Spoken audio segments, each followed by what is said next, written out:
You know, this 2021 season's been different in a lot of ways. Probably the biggest thing that we're seeing this year is just a lot less ice. You know, out in Fort Peck, I keep wanting to go out there and lake trout fish this winter. Guess what? They're still fishing out of boats out there middle of January. Sakakawea recorded their latest freeze up ever. You know, a lot of lakes haven't froze up or they've opened back up with the wind. And even where we have ice, you know, we just have a lot less ice. And so normally we'd have 2 to 3 feet of ice by now. Right now we've got, you know, a foot, 15 inches. So there's a lot less ice. And here's something that we've been seeing a lot of places across the board this winter, which I think is somewhat unique, but we've seen it before, just at a smaller scale, is that the fish they're spooking away from our commotion a lot more, it seems like, this winter.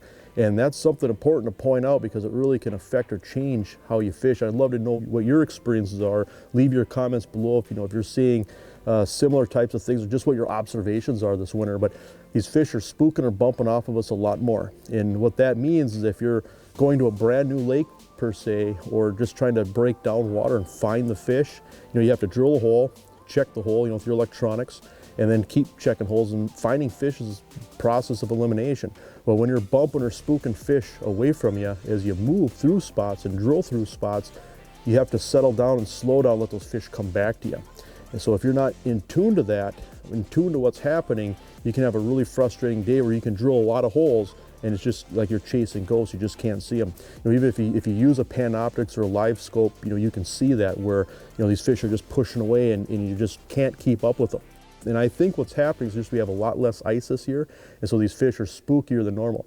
I always thought that one of the toughest conditions to figure out fish or to find fish, especially if you're going in cold and if you don't have any intel, is shallow clear water and thin clear ice, because you have to drill holes, settle down, and let the fish come back. And if you don't know where to do that, if you have to find fish that way, it takes a lot longer, okay? And so that's one of the things that we found. We were just down in South Dakota here last week, and we really noticed it, where if we got too aggressive and just tried to drill holes and move through spots too fast, we caught a few fish, but not a lot. Whereas if we sat in a spot and just ran traffic and let the fish come through to us, we did way better, okay? And so we're seeing that in other places too, even on Devil's Lake to a certain extent. It seems like you just have to plant yourself in a good spot where you're just getting a flow of fish. If you try to chase after them, these fish, you just can't keep up with them. You're just moving.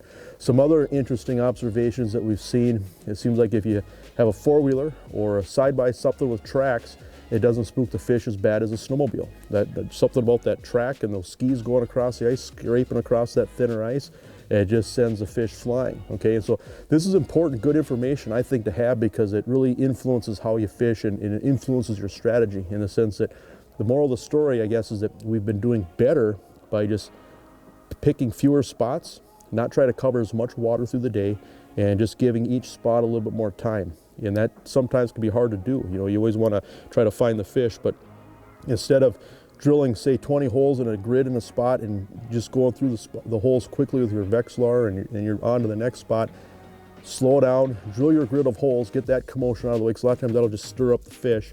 But just plant over what you think are the best spots, whether it's a contour, whether it's a point, whatever it is that you're fishing, weed line, whatever, and just give that spot a little longer.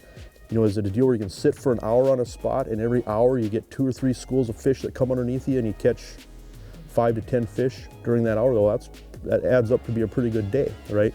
And so just, you know, use your clock, use your watch to monitor what you've got going on. Give it a half an hour, give it an hour, slow down. And it seems like that's the best strategy that I've found for catching fish when these fish are bumping or spooking off of your presence. And I tell you what, this thinner ice, this is a phenomenon that we've seen more this winter than we have any other year that I can remember. And so we've got a lot of viewers that are spread out across the country, you know, anywhere from New York, Vermont, up in the Northeast, out in the western states, Montana, Wyoming, and beyond, and obviously the Midwest. And so I would love to know what you're seeing. And obviously it can vary by water, it can vary by species. Best case scenario is when you can just drill holes and drive, and, you know, we see a lot of instances where the fish, you know, it's almost like they're oblivious to your presence. But right now, it just seems like a lot of lakes, you know, it's definitely a factor. So I'd love to see what your observations are. What's going on this year for you on your favorite body of water that you fish?